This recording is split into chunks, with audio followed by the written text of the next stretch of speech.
Hello guys. Ayan, pinalitan ako ng asawa ko kasi pagod na ako. Sakit ng ano ko, kamay, kaya pinalitan niya ako. Spray. Ako na naman ang tagahila. Siya kanina tagahila. Ako na naman ngayon ang tagahila ng mahabang hose. Siya na naman magpiri kasi sumakit yung balikat ko. Nangangawit na ako sa kaka. Ano kasi mabigat yung ano ba, yung pag-spray. Ako na naman, palit na naman kami.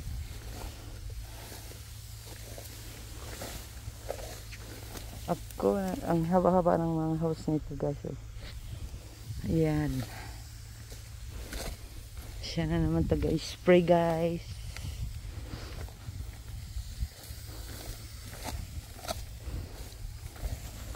Ganito ang buhay pag farmers.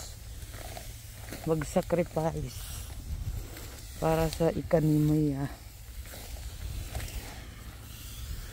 Ayan naman si Yebo.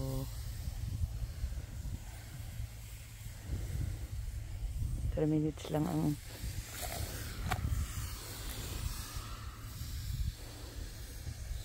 ayan.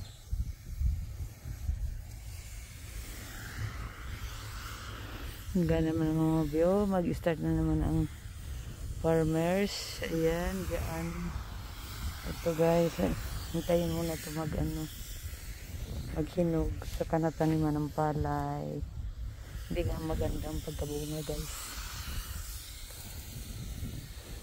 Kasi hanggang palang-palang ang kinain kasi ng mga itik.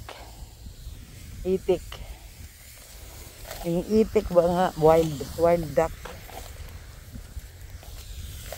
Ganito lang ang niya. Pagtubo. Kaya insprehan na siya kasi namumunga na siya.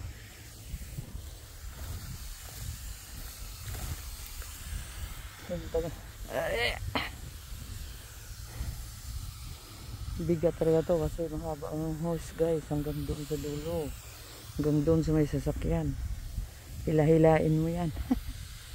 Kasi yan, napagod na rin ako rin, napasakit na yung balikat ko kasi nakasaklay yung yung itong hose para sa pag-spray.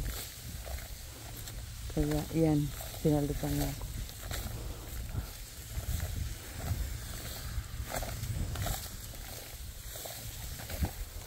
Pinalitan niya ako mag-spray.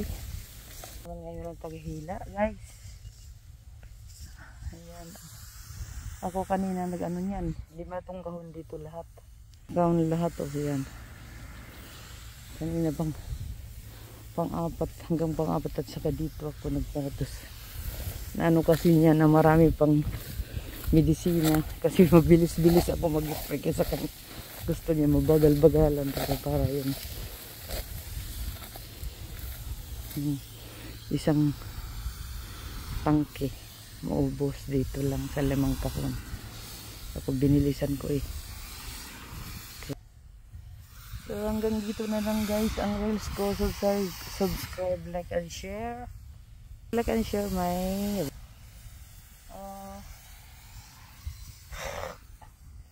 hanggang dito na lang. Bye bye.